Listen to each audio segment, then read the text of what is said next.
Y bueno, ¿qué nos puede comentar y qué analizar, qué entender sobre esta situación internacional del sistema financiero? Dos bancos en los Estados Unidos que cerraron, un banco importante en Suiza que estaría en problemas, al menos en la caída de sus acciones. Bienvenido, Pedro. Muy buenos días, es un gusto compartir este espacio con ustedes. El motivo un poco de mi presencia es para explicar contextos, algunas cifras un poco más específicas de lo que ya se ha comentado y entender cómo la caída de Silicon Valley puede crear una crisis en corto, a mediano y a largo plazo. Primero, todos estos sucesos parten del 10 de marzo, donde Silicon Valley Bank de sus reportes financieros empezaron a identificar que en la cantidad de dinero de depositantes disminuyó hasta digamos, en ese periodo de tiempo. Por lo cual, ellos identifican que para poder subsanar, digamos, de esta necesidad digamos, de liquidez que se tiene que generar, tratan de buscar recursos financieros, para lo cual de su cartera de inversiones disponen en este caso digamos, parte de lo que ellos tenían invertido en bonos de tesoro de Estados Unidos para la venta. ¿Qué es lo que sucede? Cuando ellos ponen a disposición este instrumento financiero a diferentes, en este caso, compradores, ellos en algún momento ponen un precio menor al que en algún momento fueron comprados o al que estaba registrado en libros. ¿Por qué se dan estas situaciones? Porque el bono de Estados Unidos, al momento que, debido al incremento de los tipos de interés, en un afán por controlar Ujú. la inflación que estaba incrementándose de manera hasta un poco descontrolada, crea en este caso este efecto de que, ok, si yo lo vendí, si en algún momento el total de activos de Silicon Valley Bank estaba valorado en unos 225.000 millones de dólares y tenían en este caso invertido parte de su cartera en 120.000 millones, y cuando ellos ponen a la venta, se genera una pérdida interna de 1.800 millones millones de dólares, lo cual crea ya eso, si sumamos su crisis ya en el momento de que no estaba teniendo los suficientes recursos financieros para sus operaciones, Claro. más de esta pérdida, crea justo este efecto de que en el momento, ok, ya nos toca como banco asimilar esta pérdida, y cuando ya digamos, los diferentes usuarios de Silicon Valley se enteran de esta noticia, corren al banco a retirar sus fondos, en este caso por un temor de que tal vez ya no estaban el total de sus depósitos ahí guardados. Entonces, ese efecto, digamos, que todo esto pasó entre un jueves y un viernes, que la gente comenzó desesperadamente a sacar sus fondos, y lo que en el momento hizo que se cierren el total de sus operaciones. Así que todo esto llevó a la quiebra del banco, básicamente. Exacto, se lleva a la quiebra porque ya no tenían el banco no tenía ya los recursos financieros para cubrir lo que en el momento estaban pidiendo sus depositantes. Ahora, eso en cuanto al Silicon Valley Bank, que de hecho el Ecuador ya ha comenzado a sentir los primeros efectos del colapso del Silicon Valley Bank en los Estados Unidos y se manifiesta con una caída en los precios de petróleo. Sin embargo, el sector financiero ha descartado un posible coletazo en el país, al menos en el sistema financiero, por supuesto, más allá de esta baja de los precios internacionales de petróleo. También a escala mundial se ha mencionado que el colapso del Silicon Valley Bank ha provocado caídas en las acciones de los bancos de las principales bolsas de valores del mundo. ¿Esto qué significa, Pedro? ¿Y cómo nos va a seguir afectando? Porque, como decía, ya se sienten los primeros coletazos de esto, del Silicon Valley Bank en nuestro país, con la bajada, con la caída del precio del petróleo. ¿Qué más podríamos esperar? Y también existe nerviosismo por lo que está pasando con la situación del Credit Suisse, uno de los bancos más importantes de Suiza, ¿no? Exacto. Y bueno, de hecho hay una noticia hace algunas horas que salió en el cual la Reserva Federal, al menos ahorita enfocándose en Estados Unidos, porque de hecho esto va a ser algo que está pasando ya tanto para Estados Unidos y Europa. Ellos ya han asegurado un fondo de 300.000 millones de dólares para poder responder como un fondo de emergencia tanto al Silicon Valley Bank, a Signature Bank y a otros bancos que estén enfrentando este mismo problema de desconfianza por parte de sus usuarios y que estén yendo a retirar sus fondos de manera como que de emergencia. Ujú. De esta misma manera, el Credit Suisse en algún momento es un banco que ya tiene varios años de trayectoria con altas y Con bajas, problemas. con problemas, y que de hecho se han asentado en los últimos años. Pero a pesar de eso, es un banco que está catalogado con riesgo sistemático. Quiere decir que no lo pueden dejar caer debido a al alto nivel de activos e inversiones que tiene como tal y sus operaciones están, digamos, regadas por todo el mundo. Al tener, digamos, esta identificación de riesgo sistemático, yo en algún momento ya, en algún momento ya como tanto como en este caso el Banco Central Suizo y también aún, digamos, y en acuerdos con la Unión Europea, ellos también ya han dispuesto un fondo, ya como un o sea, ya para poder inyectar liquidez al banco y de esa manera de que no se sienta que en algún momento no hay digamos, los depositantes no tienen su dinero dentro de la institución. En corto plazo se ha solucionado la crisis, pero digamos, el problema de fondo todavía sigue ahí. Ahora, Claro. el problema de fondo tal vez es ahorita una crítica que algo está Ujú, sucediendo en el sistema financiero. ¿Por qué? Porque al final, si nosotros, el banco cumple un propósito al captar, en este caso, recursos financieros de las personas, nuestros ahorros, y los cuales después se pone a disposición de diferentes usuarios claro. tanto para invertir en ciertos instrumentos financieros públicos, privados, invertir en nuevas empresas, en startups que están surgiendo. Justo Silicon Valley tenía, digamos, un interés en invertir, en este caso era el banco en el cual muchas startups centralizaban sus depósitos. Claro, y eso complicó a estos emprendimientos tecnológicos, sobre todo, ¿no? Exacto. Ellos ahorita están viviendo una época tal vez un poco crítica porque como startups, siempre, digamos, el inicio, digamos, hasta que ellos tengan un modelo de negocio sólido, siempre van a requerir inyecciones de capital para poder seguir escalando su negocio y de esa manera poder garantizar que sean bueno, sostenibles y ahora sustentables en el tiempo. Ahora, si agregamos en esta situación el sector financiero, ¿cómo ha ido utilizando digamos, todos esos recursos, poniendo, digamos, en instrumentos financieros tanto de renta fija o de renta variable? Crea en algún momento, si yo voy pasando, digamos, estos fondos de banco a banco, creando hasta una ilusión falsa de liquidez o de crecimiento Claro. económico del sector financiero, ahí tenemos una esencia, porque realmente la masa monetaria creada para esto era la misma. Pero si creamos esa ilusión de que se está creando dinero, pero al final sigue siendo lo mismo, el sistema financiero en teoría no está funcionando como debe de ser, lo cual crea ya un cambio o como tal de cómo debería funcionar realmente el sistema financiero. Claro. De esta discusión aquí se generan nuevas oportunidades, porque no es que en algún momento el sector financiero es el enemigo o en algún momento son, o sea, como que están usando indiscriminadamente nuestros fondos, no. De hecho, el Nobel de Economía del año 2022, en este caso, fue formulado de tal manera que ellos hablaban de que digamos, los bancos cumplen un rol importante ante los usuarios y también para tratar de encaminar los recursos financieros a quien los necesite.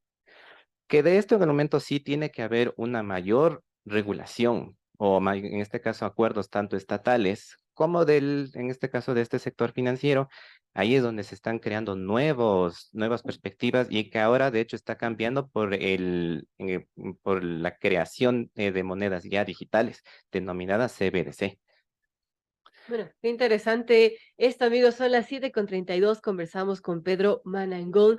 Estamos hablando acerca, bueno, analizando un poco la situación financiera del mundo tras esta situación de tres bancos que en crisis han provocado un remesón en los mercados mundiales, una preocupación. Sin embargo, pues la banca ecuatoriana, el sistema financiero nacional, ha descartado un coletazo por la caída de el Silicon Valley Bank, otro banco de Nueva York que cerró también, y los problemas que afronta ya desde hace algún tiempo el Credit Suisse de Suiza. Ahora, Pedro, hablando ya de los coletazos, del sistema financiero en nuestro país, bueno, se ve, por ejemplo, un incremento de las tasas de interés de las inversiones que pagan los bancos para que justamente atraiga a más personas a dejar su dinero allí. También se conoce que la banca ecuatoriana ha visto un incremento de costos para obtener liquidez en el exterior, producto de esta alza de tasas de interés en los Estados Unidos durante el último año. Esto me imagino que va a tener efectos. ¿Qué nos puede comentar al respecto? Hay efectos, si podemos determinar, digamos, qué puede llegar a suceder. Puede ahorita en el corto plazo, todavía en algún momento estamos viendo esto transmitido a través también de la inflación. Lastimosamente, a pesar de que en el momento tú puedes seguir manejando o, bueno, llamémosle como que subiendo, bajando todo el tema de las tasas, en este caso tasas de interés, pero la idea era que tratar de que en algún momento de que la inflación no se siga disparando más. Esos son los mecanismos de un poco en política monetaria. En Ujú. Ecuador, lastimosamente, no tenemos nuestra propia divisa, por tanto, Claro, vivimos un estamos poco, atados al estamos dólar. atados un poco al dólar y lo que esté sucediendo. Nuestra economía, si lo ponemos en comparación, el presupuesto un poco de todo, el total de activos de Silicon Valley pareciera como que es mucho más grande de lo que manejamos a nosotros. Por tanto, en corto plazo, Ecuador no está afrontando muchos problemas. Todavía estamos viviendo, sí, todavía hay problemas de inflación, incremento de precios, que eso está sucediendo realmente en todo el mundo, Ujú. especialmente bueno, que ahorita digamos los efectos de lo que pasó después de la pandemia y lo que también está sucediendo en la guerra en Ucrania, que a pesar de que sea un país muy alejado, resulta ser que ellos tenían un control en materias primas que realmente abastecían de trigo a muchos países del mundo. Entonces, de todo eso, y claro, en un afán por tratar de mover la economía, en este caso de quienes están en Claro. conflicto de Rusia, ellos estaban vendiendo, digamos, en este caso su petróleo a un precio que comenzó a descontrolarse y siempre que comienza a subir el precio de petróleo, tarde o temprano se riega, es un efecto que se riega en todos los productos y la inflación se dispara. ¿Cómo llegaremos a ver al final si vamos a seguir viendo tal vez problemas de este tema de inflación? En mediano plazo, todavía hay algunos analistas que son un poco conservadores en determinar cuáles van a ser efectos en Ecuador y Latinoamérica, ya que primero hay que tal vez solucionar algo que sí pasó a través de la quiebra de Silicon Valley. Muchas startups, Ujú. incluso no solo estadounidenses, sino startups de Latinoamérica, se manejaban a través de fondos de Silicon Valley. Claro. Y esto genera un desconfianza y ahí dice, bueno, ¿cómo vamos a volver a captar recursos financieros ahorita que los bancos están otra vez cerrando puertas, están tratando de solucionar sus problemas ahorita con sus depositantes, que es lo correcto? Y ahí por eso ahí se plantea, bueno, esto nos va a afectar porque no vamos a poder encaminar estos recursos financieros y nos vamos a estancar.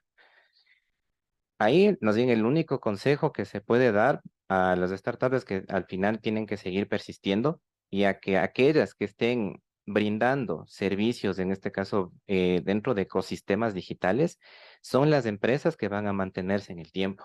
Y de hecho eso en Latinoamérica ahorita hay muchos proyectos interesantes. Entonces, ahorita es un punto en el que tenemos que seguir apoyando a estas nuevas empresas que están surgiendo, tratando de crear nuevos mecanismos de financiamiento e inversión para ellos y al mismo tiempo tratar de un poco de modernizar o actualizar también las dinámicas del sistema financiero. Bueno, interesante. Veamos qué sucede en los próximos meses. Hay nerviosismo, obviamente, en el mundo.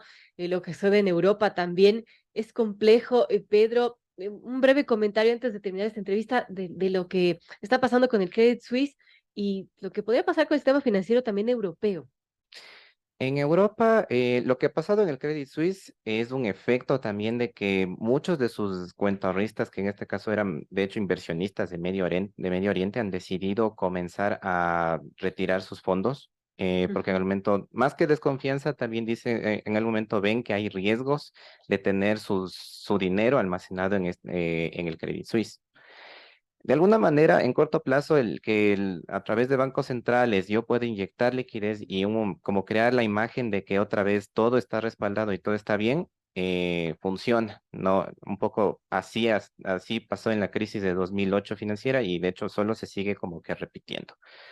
Pero el tema es que para Europa ellos están también afrontando una crisis en el tema de que ahorita, ¿cómo pueden seguir emitiendo más dinero si ahorita también no tienen el respaldo correcto? Y eso de hecho es algo que sucede a Estados Unidos, de hecho le pasa a Rusia, es de cómo, hasta cierto punto, cómo funciona la base de nuestro sistema financiero actual.